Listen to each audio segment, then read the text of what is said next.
الحمد للہ رب العالمین والصلاة والسلام علی سید الامین وعلی آلہ واصحابہ واہل بیتہ اجمعین، اما بعد فقد قال اللہ تعالی فی القرآن المجید والفرقان الحمید۔ اعوذ باللہ من الشیطان الرجیم، بسم اللہ الرحمن الرحیم۔ یا ایھا الذین آمنوا لا تتبعوا خطوات الشیطان ومن يتبع خطوات الشیطان فإنه يأمر بالفحشاء والمنکر، وقال الآخر ولا تقربوا الفواحش ما ظہر منها وما بطن، صدق اللہ العظیم۔ اللہم صل علی محمد وعلی آل محمد کما صلیت علی ابراہیم وعلی آل ابراہیم انک حمید مجید۔ اللہم بارک علی محمد وعلی آل محمد کما بارکت علی ابراہیم وعلی آل ابراہیم انک حمید مجید۔ قابل احترام بزرگوں اور نوجوانوں، اللہ رب العالمین کا شکر احسان ہے کہ اللہ تعالیٰ نے ہم سب کو مسلمانوں میں پیدا فرمایا، حضرت محمد مصطفیٰ صلی اللہ علیہ وسلم کے امتی بنا کر توحید کی نعمت دے کر کے ہمیں دنیا میں بھیجا۔ یہ اللہ کا بہت بڑا احسان۔ اللہ کی رحمتیں برکتیں نازل ہوتی رہیں تمام نبیوں پر اور رسولوں پر، جنہوں نے اپنے اپنے زمانے میں اپنے اپنے قوموں کے سامنے اللہ کے دین کا پیغام رکھا، خصوصاً نبی آخر الزماں احمد مجتبیٰ محمد مصطفیٰ صلی اللہ علیہ وسلم پر، ان کے اصحاب پر اللہ رب العالمین کی رحمتیں اور برکتیں نازل ہوتی رہیں۔ محترم سامعین، میں نے آپ کے سامنے قرآن پاک کی 2 آیتیں تلاوت فرمائی ہیں، جس میں اللہ تعالیٰ ایمان والوں سے مخاطب ہیں، کہہ رہے ہیں کہ اے ایمان والو، شیطان کے نقش قدم پر نہ چلو۔ جو اس کی پیروی کرے گا، یعنی کوئی ایمان والا اگر شیطان کی پیروی کرے گا تو اسے فحش اور بدی کا ہی حکم دے گا۔ شیطان کبھی بھی اچھے کام کرنے کو نہیں کہے گا، بلکہ وہ آپ کو فحش یعنی ننگاپن، بے حیائی اور بدی کا ہی حکم دے گا۔ پھر دوسری آیت جو سورہ انعام کی، اس میں کہا گیا کہ اور بے حیائی کے جتنے طریقے ہیں ان کے پاس مت جاؤ، چاہے وہ علانیہ ہو چاہے وہ پوشیدہ ہو۔ اس طرح سے یہاں حیا کے بارے میں کہا جا رہا ہے۔ اسلام میں شرم و حیا کی بہت بڑی اہمیت ہے۔ میرے اور آپ کے نبی حضرت محمد صلی اللہ علیہ وسلم نے فرمایا کہ شرم و حیا ایمان کا حصہ ہے۔ خود نبی کریم صلی اللہ علیہ وسلم کے بارے میں آتا ہے کہ ایک کنواری لڑکی جس کی ابھی شادی نہیں ہوئی ہے، وہ کتنی شرمیلی ہوتی ہے، اس سے زیادہ میرے اور آپ کے نبی صلی اللہ علیہ وسلم باحیا اور شرم کرتے تھے۔ آج جس دور سے میں اور آپ گزر رہے ہیں، یہ بے حیائی کا اور فتنوں کا دور ہے۔ خصوصاً نوجوانوں کے لیے تو بہت بڑی آزمائش ہے، کیونکہ یہ جو موبائل کا دور ہے جس میں آپ اور میں جی رہے ہیں، اگر آپ اچھی نیت سے کچھ اچھا پڑھنے کے لیے بھی کوئی موبائل کا سافٹ ویئر آپ اوپن کرتے ہیں تو بے حیائی آپ کے نظروں کے سامنے آ جاتی ہے، اس سے بچنا بہت مشکل ہے۔ ہم اللہ سے پناہ مانگتے رہیں ہمیشہ کہ اللہ بے حیائی سے، بے حیائی کے کاموں سے اور گناہوں سے ہم سب کو حفاظت فرما۔ یہ ہمیشہ ہم سب کو دعا کرتے رہنا چاہیے۔ اللہ تعالیٰ کے نزدیک جو ہے شرک کے بعد سماجی زندگی کے اندر سب سے زیادہ جس گناہ پر غصہ اللہ رب العالمین کو آتا ہے اور اللہ نے قوموں کو سزا دی ہے، قرآن اور حدیث کا آپ کا مطالعہ کرنے سے آپ کو پتہ چلتا ہے کہ وہ بے حیائی ہے۔ بے حیائی سماج کے اندر بہت سی برائیوں کو پیدا کرتی ہے، تو اس لیے اسے ہر سماج کے اندر، ہر دور کے اندر جو ہے اسے اچھا نہیں سمجھا گیا ہے۔ ہندوستان میں یہاں بھی ہو سکتا ہے کئی پیغمبر آئے ہوں گے، کیونکہ اللہ تعالیٰ قرآن میں کہتے ہیں کہ ہم نے ہر قوم میں ڈرانے والے اور ہادی ہدایت دینے والے ہم نے بھیجے ہیں، آئے ہوں گے۔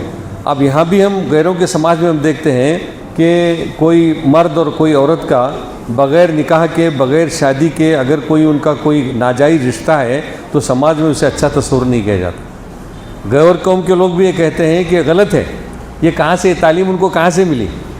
ہو سکتا ہے یہ وہی شریعت کی تعلیم ہے جو پچھلے انبیاء نے اپنے اپنے قوموں کے سامنے رکھی ہیں۔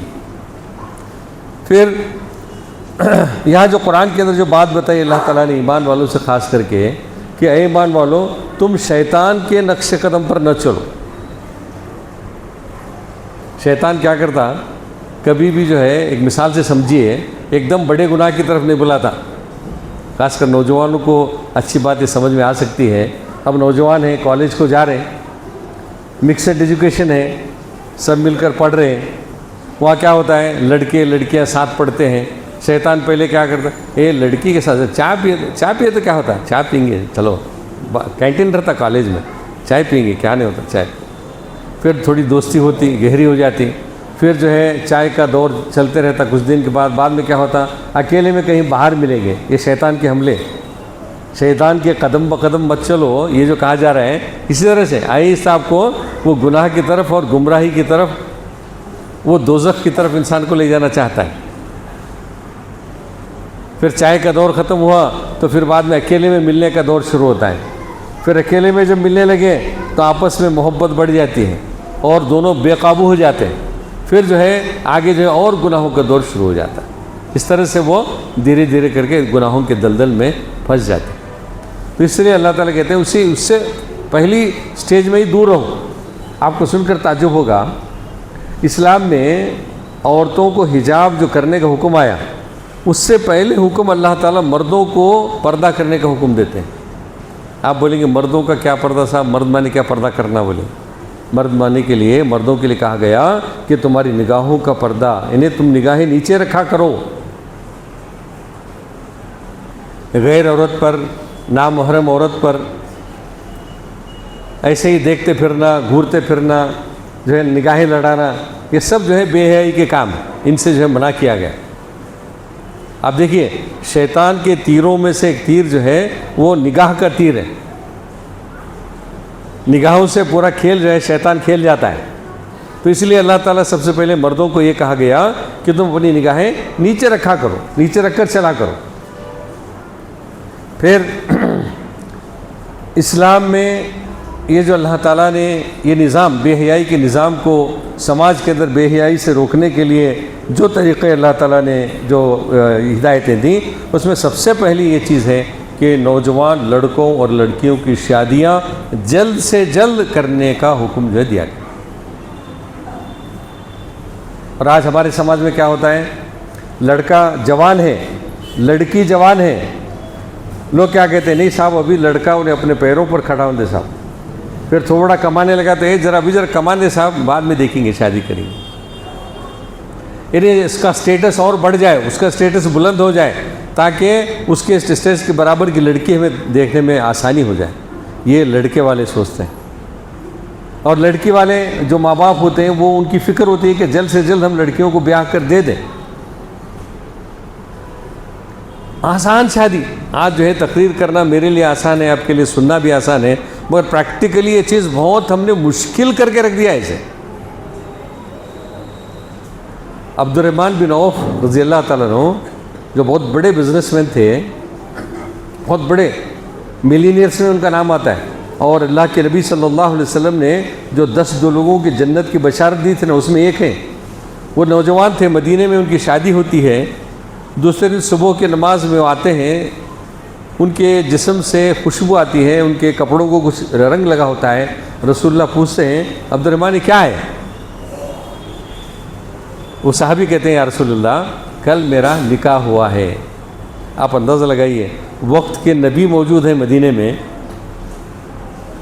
صحابہ سے کیا محبت تھی رسول اللہ کی آپ کو معلوم ہے نا؟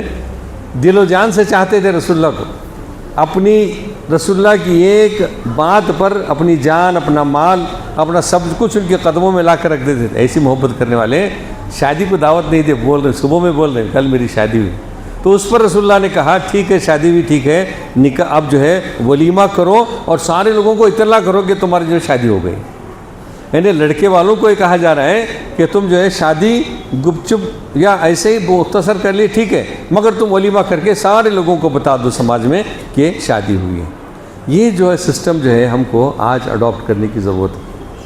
آپ کو سن کر افسوس ہوگا، ایک ڈاٹا کے مطابق شہر حیدرآباد میں یہ جو مسلمانوں کے اندر یہ جو رسم و رواج، یہ جو ہے جیز کا سسٹم، اعلیٰ سے اعلیٰ کھانا بنانا، 10 طرح کے کھانے کھلانا، شان کے لیے سب کچھ جو ہے لٹانا، یہ اتنا مہنگا پڑ رہا ہے کہ ایک سروے کیا گیا حیدرآباد سٹی میں، ایک جو ہے سٹی کے اندر 40,000 لڑکیاں جن کے بال سفید ہو رہے ہیں وہ اپنے ماں باپ کے گھروں میں بن بیاہی بیٹھی ہوئی ہیں، ان کی شادی نہیں ہو پا رہی۔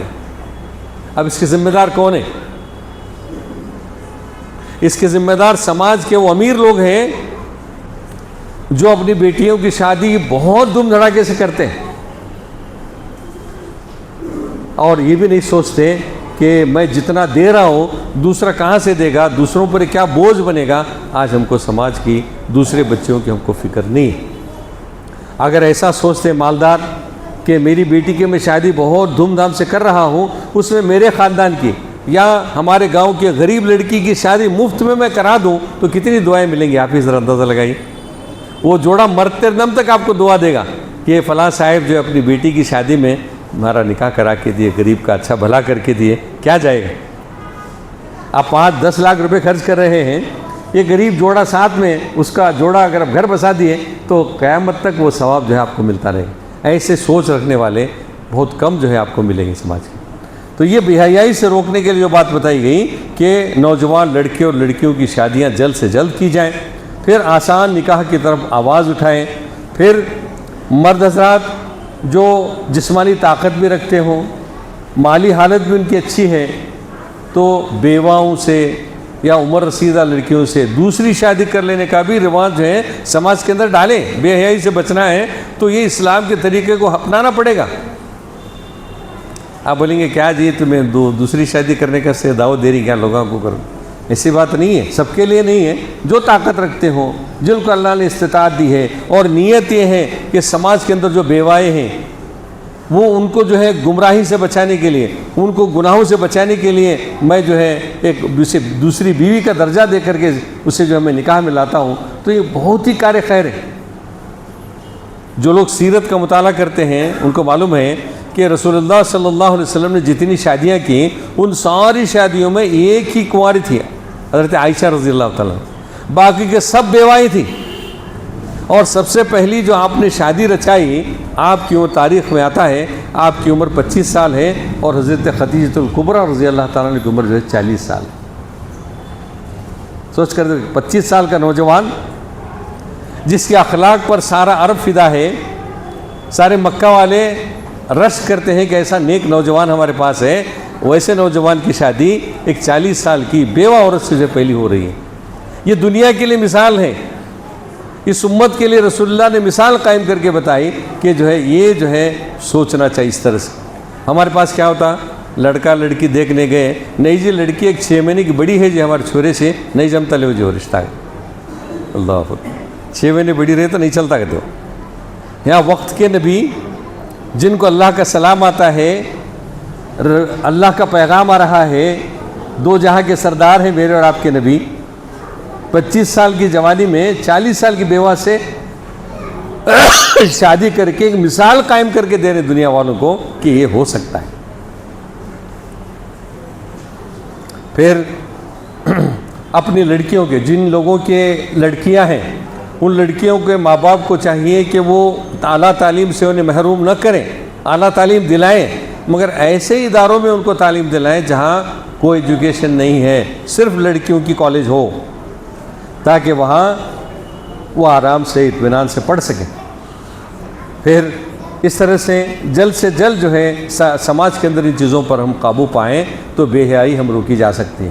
اور آج کے زمانے میں نوجوانوں کے سامنے بہت سے مسائل ہیں، یہ موبائل ہے، موبائل کے اندر جو ہے یہ جو فحش اور عریانی کی جو تصاویر ہیں، یہ جو اس کے اندر جو بچے ملوث ہو جاتے ہیں، اس کے بہت برے اثرات جو ہیں ہم ان کی زندگی کے اندر دیکھنے کو ملتے ہیں۔ اس سے بچے، نوجوان بچے ذہنی طور پر ایک طرح کا ایڈکشن ہو جاتا ہے. جیسا سے شراب پینے والا شراب پینے تک اس کے دل کو چین نہیں آتا، وہ بے چین رہتا ہے کیونکہ وہ اس کا عادی ہو چکا ہے. اسی طرح سے نوجوان بھی ان اگر گندے چیزوں کے، گندی فلموں کے عادی ہو جائیں تو ان کو اچھی چیزوں میں مزہ نہیں آتا، صرف برائی کے اندر ہی جو ہے مزہ آتا ہے. اور ہم دھیرے دھیرے دھیرے کر کے وہ جو جنسی تسکین کا جو جذبہ ہے وہ پورا جو ہے ٹھنڈا ہو جاتا ہے. جب ماں باپ ان کی شادیاں کراتے ہیں تو شادیاں دیر تک ٹک نہیں پاتی، شادی ٹوٹ جاتی. کارن کیا بنا کہ یہ جو فحش گوئی، فحش بینی، جو گندی چیزیں دیکھنے کی عادی ہو گئے تھے، وہ مزہ ان کو وہی آتا ہے. یہ جو ہے اللہ تعالیٰ نے قدرتی طور پر جو یہ چیزیں رکھی تھیں اس کے اندر ان کو کوئی لذت حاصل نہیں ہو رہی ہے، اور نتیجہ یہ ہو رہا ہے کہ شادیاں ٹوٹ جاتی.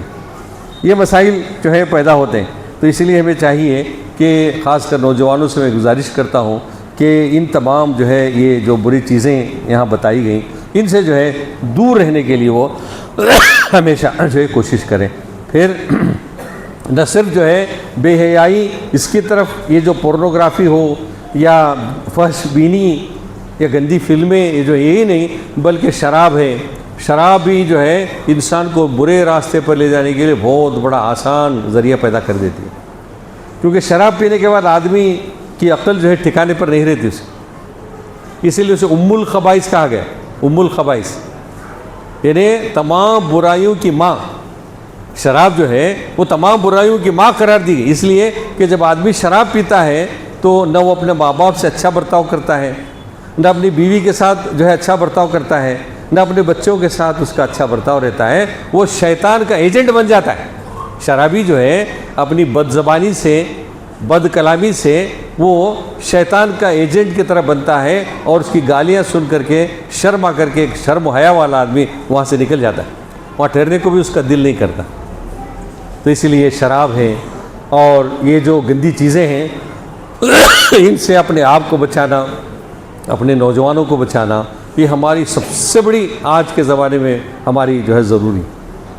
ہم اپنے بچیوں کو موبائل تو دلاتے ہیں، مگر کبھی وہ موبائل اپنے ہاتھ میں لے کر کے بھی دیکھیں کبھی کہ ہماری بچی کس کے ساتھ بات کرتی ہے، اس کے پاس کس کے نمبرز ہیں، کس کے ساتھ کتنے گھنٹے بات چیت ہوتی ہے. یہ اگر والدین ڈر کی نگاہ رکھیں تو ان کی گمراہی کا جو ہے کنٹرول جو کیا جا سکتا ہے. اگر ماں باپ اسلام کی اہمیت بتاتے، ماں باپ نبی پر ایمان لانے کا، یہ خدا کو ماننے کا کتنا اچھا انعام آخرت میں ملنے والا ہے، اور شرک کرنے والے کا انجام وہاں کیا ہونے والا ہے، قرآن کتنی بڑی نعمت ہے، اسلام کتنی بڑی نعمت ہے، دنیا میں بھی یہ کامیابی ہے، آخرت میں بھی کامیابی ہے. سارے دین کی تعلیمات اگر ہم اپنے بچوں کو دیتے تو کیا یہ لڑکیاں بھاگ جاتی ہیں ہماری؟ اپنی زندگی دنیا بھی برباد ہو گئی، آخرت میں اس کے ساتھ وہ جہنم کی آگ میں جلے گی تو کیا منظر ہوگا، ہم کو کیا دیکھنا پڑے گا، ذرا اندازہ لگائیے. اب ہمیں خوش نہیں ہونا، یہ بیجاپور کے بارے میں بول رہے ہو، ہمارے گاؤں میں کیا ایسا کون سے بھی نہیں رہیں گے لوگ، وہ پتہ نہیں، اللہ واللہ عالم، اللہ بہتر جانتا ہے کیا کیا حالات ہیں، ہے نہیں. تو ہمیں بھی اپنا دامن دیکھنا، ہمارا کیا چل رہا ہمارے گھروں میں، ہماری بچی کہاں جا رہی، کس کے ساتھ بات کرتی ہے، علم میں اس کا کتنا شوق ہے. یہ نگاہ دیکھیے، ہمارے والد صاحب بولتے تھے کھلاتے اس ٹائم میں بہت پیار سے کھلانا رکھتے بچوں کو، گھی کا نوالا کھلانا رکھتے بچہ پیار سے، میرا بیٹا میری بیٹی کا. مگر تربیت کا جب معاملہ ہے، تربیت کا جب مرحلہ ہے تو ڈانٹ سے بھی نہیں ڈرنا ہے، ڈانٹنا بچوں کو. تبھی جو ہے یہ جو ہے سماج کے اندر یہ جو بے حیائی ہے، برائیاں ہیں، اس پر قابو پانے کے لیے جو ہے ہم کامیاب ہو سکتے ہیں. ورنہ شیطان چاہتا یہ ہے کہ ہم کسی بھی طرح کامیاب نہ ہوں. اور سب سے پہلا گناہ کیا کرا ہے معلوم ہے آپ کو؟ شاید آپ نے سنا ہوگا بارہا. جنت میں حضرت اللہ تعالیٰ نے حضرت آدم علیہ السلام کو بنایا، اپنے ہاتھوں سے بنایا، پھر ان کا جوڑا حضرت حوا کو بنایا، بنا کر کے سارے جو ہے جنت کی نعمتیں ان کے لیے اوپن کر دیں، اور کہا کہ ساری جنت کی نعمتیں تمہارے لیے جو ہے بلا روک ٹوک جو ہے تمہارے لیے ہیں. یہ کنڈیشن ہے، ایک درخت ہے، اس درخت کا پھل تم نہیں کھانا. اللہ نے ایک آزمائش اس لیے ٹیسٹ لیا کہ تم جو ہے وہ پھل نہیں کھاؤ گے. شیطان جو وہاں تھا، جنات کا سردار تھا وہ ابلیس، وہاں پہ موجود تھا وہ بھی جنت میں. اس نے کیا کرایا؟ ہوا کے کان میں بات ڈالی کہ بی بی جان، کیا تم جانتے ہو کہ اللہ تعالیٰ نے کس لیے تمہیں وہ پھل کھانے کے لیے منع کر دیا ہے؟ انہوں نے کہا ہمیں معلوم نہیں۔ اس نے کان میں وسوسہ ڈالا دل میں کہ اگر تم وہ پھل کھاؤ گے تو فرشتے بن جاؤ گے، تمہیں موت نہیں آئے گی، ہمیشہ تم زندہ رہو گے، اس لیے اللہ نے روکا ہے۔ میں کہتا ہوں کھاؤ، کیا نہیں ہوگا، کھاؤ، اس طرح سے ورگلایا۔ جب بی بی ہوا آدم علیہ السلام سے جو ہے بات منوا چکی، ہم کھائیں گے غلطی ہو جائے گی، تو دونوں نے مل کر جب کھا لیا تو کیا ہوا؟ قرآن میں اس کا ذکر آتا ہے کہ ان کے جو شرم گاہیں تھیں ایک دوسرے کے جو ہے چھپی ہوئی تھی، یہ پھل کھانے کے بعد دونوں ایک دوسرے کو ایکسپوز ہو گئے، یعنی بے حیائی اوپن ہو گئی، اب حیا جو ہے ختم ہو گئی، دونوں کے جو ہے شرم گاہیں ایک دوسرے کے لیے جو ہے اوپن ہو گئے۔ اب اللہ تعالیٰ نے کہا تم جو ہے اب جنت میں نہیں رہ سکتے، تم جو ہے اترو نیچے۔ آدم کو ان کا جوڑا ہوا، پھر یہ ہمارا شیطان جو دشمن ہے وہ جو ہے نیچے اتارا گیا۔ پھر وہ شیطان ایسا نہیں آیا ساتھ میں، اللہ کو چیلنج کر کے آئے۔ کیا چیلنج کیا اس نے؟ اے اللہ، قیامت تک مجھے اس آدم کی وجہ سے تو نے مجھے جہنم میں ڈالنے کا فیصلہ کیا، قیامت تک تجھے مجھے مہلت دے کہ آدم کی زیادہ سے زیادہ اولاد کو میں میرے ساتھ جہنم میں لے کر جاؤں گا۔ اللہ سے چیلنج کرا گیا تھا۔ اللہ تعالیٰ نے کہا ٹھیک ہے جا، میں نے تجھے اجازت دے دی۔ اللہ نے کہا قرآن میں کہ میرے جو نیک بندے ہوں گے، جو نبیوں پر ایمان لائیں گے، جو نیک عمل کریں گے، تیرے شر سے وہ محفوظ رہیں گے۔ اب دیکھو دنیا میں شیطان کے شر سے کون محفوظ ہیں بولے تو مومنین، جو اللہ پر ایمان لاتے ہیں، نبی پر سچے دل سے ایمان لاتے ہیں، آخرت سے ڈرتے ہیں، ہے نہیں؟ تو یہ جو بے حیائی ہو، جو بیکار رسمیں ہوں، یہ جو ظلم ہے، یہ جو فساد ہے، ان ساری چیزوں سے بچنے کے لیے یہی تعلیمات ایک طرف اسلام پیش کرتا ہے کہ انسان جو ہے آزاد جانور بنا کر بھیجا نہیں گیا ہے دنیا میں۔ الذی خلق الموت والحیات لیبلوکم ایکم احسن عملا، قرآن کہتا ہے کہ انسانوں، میں نے زندگی کو بھی بنایا، موت کو بھی پیدا کیا، دونوں کو بنائے۔ کون؟ اللہ نے، اللہ بنایا نہیں، زندگی اللہ نے دی، موت بھی ہمیں اللہ ہی دے گا۔ اللہ تعالیٰ کہہ رہے ہیں یہ اس لیے تاکہ میں تمہیں آزماؤں کہ کون جو ہے عمل میں اچھا ہے۔ گویا میرے اور آپ کے یہاں عمل کی آزمائش کے لیے اللہ تعالیٰ نے بھیجا ہے۔ کون احسن عمل کرتا ہے، اچھا عمل کون کرتا ہے، بن دیکھے خدا سے کون ڈرتا ہے، رسول پر سچے دل سے کون ایمان لاتا ہے، اپنے دل کی خواہشات کو چھوڑ کر کے اللہ کی خواہش کے مطابق کون زندگی گزارتا ہے۔ یہ جو ہے بہت بڑی آزمائش ہے میرے رب۔ اب ایک جنسی جو قوت ہے، جنسی لذت ہے، جنسی ڈیزائر جو انسان کے دل میں اللہ تعالیٰ نے رکھا ہے، ایک فطری چیز ہے، اس کو مکمل کرنے کے لیے اللہ تعالیٰ نے ایک صحیح راستہ بتایا، سنت کا راستہ، کہ تم شادی کرو۔ اللہ نے تمہارے لیے جوڑے جوڑے بنا کر پیدا کیا، وَخَلَقْنَاكُمْ أَزْوَاجًا، قرآن میں اللہ تعالیٰ کہتے ہیں کہ ہم نے ہر چیز کا جوڑا بنایا ہے۔ تو شادی نکاح کر کے اپنی جنسی خواہش کو پورا کرنے کا شرعی طریقہ اپناؤ۔ یہ نہیں کہ آج مغرب کی جو طرز زندگی ہم دیکھ رہے ہیں، مغربی ممالک اسپیشلی امریکہ، انگلینڈ، یورپ وغیرہ میں اتنی بے حیائی ہے، بات بتانے کو شرم آتی ہے کہ اپنے خونی رشتوں کے جو بچے بچیاں ہوتی ہیں ان کے ساتھ بھی جو ہے وہ زنا کرتے ہیں۔ اتنی بے حیائی پھیلی ہوئی ہے دنیا کے اندر۔ اللہ کا احسان ہے، شکر ہے کہ اللہ تعالیٰ نے اسے، مجھے اور آپ کو حضرت محمد صلی اللہ علیہ وسلم کی امت میں بنا کر پیدا فرمایا۔ یہ اللہ کا بہت بڑا احسان ہے۔ یہ جو تعلیمات ہیں، اخلاقی تعلیمات ہیں، یہ حیا ہے، یہ بے حیائی کے کام ہیں، ان سے جو ہے بچنا، یہ کب سمجھ میں آ رہا؟ دین کی دولت، دین کی نعمت ملنے کے بعد ہی سمجھ میں آیا نا بھائی۔ قرآن کے اندر جو قوم لوط کا جو یہ ہوا معاملہ جو پیش آیا، واقعہ آیا کہ قوم لوط کو اللہ تعالیٰ نے حضرت لوط علیہ السلام کو بھیج کر کے سمجھایا کہ جو تم کام کر رہے ہو یہ بہت ہی بے حیائی کا کام۔ کیا کام کرتے تھے قوم لوط والے؟ عورت کو چھوڑ کر کے مرد کے ساتھ شادی کرتے، شادی یا اسی جنسی خواہش پورا کرتے تھے مرد کے ساتھ، جسے ہم سرلنگ کاما، ہومو سیکسولیٹی بولتے ہیں، وہ کرتے، وہ بھی محفلوں کے اندر کرتے تھے، کہتے محفلوں میں۔ کیسے بے حیا لوگ ہوں گے بولو، وقت کے پیغمبر آ کے سمجھائے ارے بھائی اللہ یہ طریقہ غلط ہے، تمہاری جنسی خواہش پوری کرنے کے لیے اللہ تعالیٰ نے عورت کو پیدا کیا، عورت کی جنسی خواہش پر اس کا جوڑا مرد بنایا، تم شادی کرو اپنے اپوزٹ سیکس کے ساتھ جو ہے آپ جو ہے اس طرح سے کرو گے تو یہ صحیح کام ہے۔ مردوں کے ساتھ اپنی خواہش کو پوری کرنا بہت بڑا پاپ ہے، بہت بڑا ظلم ہے، یہ بے حیائی ہے۔ سمجھایا وقت کے پیغمبر نے تو نوجوان کیا بولے کہتے ہیں تمہیں یہ تمہارا بھاشن دینے کا بند کرو، روز بولے تو قرآن میں ایسا ذکر ہے بند کرو، تمہیں ہمیں کیا ہوئے تمہیں وہ ایسے چھو کرنا ہے، تمہیں بہت پاک دامن بند کو رہنے کی کوشش کرے تو پتھر لے کو ہمیں تمہیں مار پتھر سے جان سے مار دیں کر بولے کہتے وقت کے پیغمبر کو۔ کیسا ہے دیکھو انسان کتنا ظالم ہے۔ قرآن میں اللہ تعالیٰ انسان کو کہتے ہیں ان الانسان ظلوما جہولا، یہ ظالم بھی ہے جاہل بھی ہے۔ پیغمبر ہے کیا پیسے کے لیے کام کرے گا سب دنیا میں؟ کون سے تو پیغمبر فیس لیتے تھے پھر کہا تو سنی گیا تمہیں اللہ کے لیے۔ انہوں بولے سمجھائیں دیکھو تمہیں جو بے حیائی کا کام کرے بہت بڑا غلط ہے کام ہے، ایک عذاب آئے گا اللہ کا جو ہے تم پکڑے جاؤ گے، بولے تو مذاق اڑا دیتے۔ بعد میں اللہ تعالیٰ کا فیصلہ ہوا تو اللہ کا حکم ہے جبرائیل آئے، کہا کہ اب آپ جو ہے صبح اٹھتے اس گاؤں کو چھوڑ کر آپ چلے جاؤ، پیچھے مڑ کر نہیں دیکھنا، اس گاؤں والوں کو گاؤں کے پیچھے مڑ کر نہیں دیکھنا۔ اور صبح کے وقت میں ایک زوردار جو ہے چیخ آئی، پھر جو ہے ایک جگہ کہا گیا قرآن میں آیا کہ پتھروں کی بارش ان پر کی گئی۔ پہلے پتھروں کی بارش ہوئی اور پتھر بھی ایسے تھے کہ اس پر نام نامینیٹڈ تھا کہ پتھر یہ فلاں آدمی کو ہی جا کے لگنا، ایسے پتھروں کی بارش کی گئی۔ پھر وہ جب سارے مر گئے تو ساری زمین کو اٹھا کر کے اوندا کر کے نیچے دفن کر دیا۔ یہ عذاب آیا۔ پیغمبروں کی دعوت کو جھٹلانا، پیغمبروں کی باتوں کا مذاق اڑانا، اس کی سزا دنیا میں دے کر دکھائی اللہ نے کہ جو ہے یہ ہو سکتا ہے۔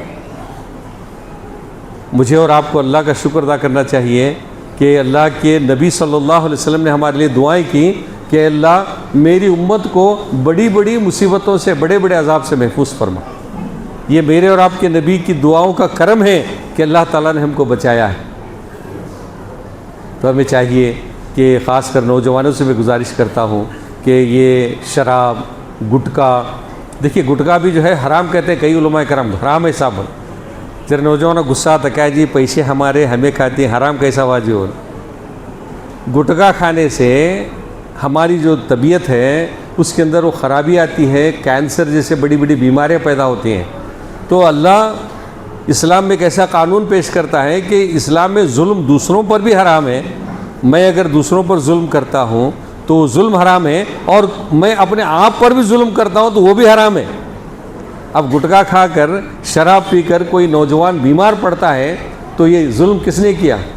خود اس نے اپنے آپ پر کیا ہے۔ تو اس لیے اسلام یہ چاہتا ہے کہ اپنے آپ پر بھی ظلم نہ کریں، دوسروں پر بھی ظلم نہ کریں۔ ان بے حیائی کے کاموں سے، یہ خراب وہ عادتیں جن سے انسان کی جو تندرستی پر برا اثر پڑتا ہے، رات میں نیند جاگنا آج ایک بڑی بیماری، 12-1 بجے تک نیند نہیں آتی جی، کیسا نیند نہیں آتی ہو؟ اب 12-1 بجے تک اگر نہیں سوئے تو صبح کی نماز کو کیسا اٹھیں گے؟ بہت مشکل ہو جاتا۔ یہ موبائل کا یہ سارا فتنہ ہے، تو اس لیے میں چاہیے ان چیزوں پر غور کریں، ان سے دور رہیں اور اپنی موت کو یاد کرتے ہوئے زندگی گزاریں کہ ہمیں ایک دن سب کو مرنا ہے، چاہے نوجوان ہو، چاہے بوڑھا ہو، چاہے درمیانی عمر والا ہو، ہم سب کو موت آنی یقین۔ کل نفس ذائقۃ الموت، موت ہمیں آ کر رہے گی، اور کب آئے گی کوئی نہیں بتا سکتا۔ تو اس لیے بہتری اسی میں ہے کہ ہم جو ہے ہر دم ہمارا تعلق اللہ سے جڑا رہے، ہم توبہ کرتے رہیں، اللہ کی یاد میں اپنے دن و رات بسر ہوں، تاکہ جب بھی موت آئے خوشی خوشی اس دنیا سے چلے جائیں۔ دیکھو اللہ سے اگر تعلق ہمارا ہے تو اللہ یاد ہے، اللہ کی یاد ہے دل میں، تو اللہ کی طرف بلانے والا فرشتہ آیا تو کیا کرتا آدمی خوشی سے، چلو بھائی میں آتا ہوں۔ اللہ یاد ہی نہیں، دھندے میں دل اٹکا ہوا ہے، بغیچے میں اٹکا ہوا ہے، بیوی بچوں کے مسائل میں الجھا ہوا ہے، اللہ کی طرف خیال نہیں، فرشتہ موت کا آیا تو آدمی پریشان ہو جاتا، کیا بھائی اتنے مسئلے ہیں میرے، تو اب بھی چاہیا کیا میرے پاس ہے نا، مجھے چھوڑتا کیا، میں بلا لے جاتا، ختم ہوا صاحب تمہارا ٹائم، چلو گئے، ہے نا۔ تو اس لیے ہمیں چاہیے، عقل مند وہی ہے، اس لیے ایک آخری حدیث آپ کے سامنے سنا، اللہ کے نبی صلی اللہ علیہ وسلم فرمایا عقل مند وہ ہے جو اپنی موت کو یاد کر کے، موت کے بعد کے مرحلوں کو یاد کر کے زندگی گزارتا ہے دنیا میں، وہ عقل مند ہے۔ اللہ رب العالمین سے دعا ہے اللہ تعالیٰ مجھے اور آپ کو قرآن پڑھنے اور نبی کریم صلی اللہ علیہ وسلم کی تعلیمات کو سمجھنے کی توفیق عطا کرے۔ اللہ ہم سب کو گناہ کبیرہ سے محفوظ فرمائے، اللہ ہم سب کو بے حیائی سے محفوظ فرمائے، آمین۔ وآخر دعوانا ان الحمد للہ رب العالمین۔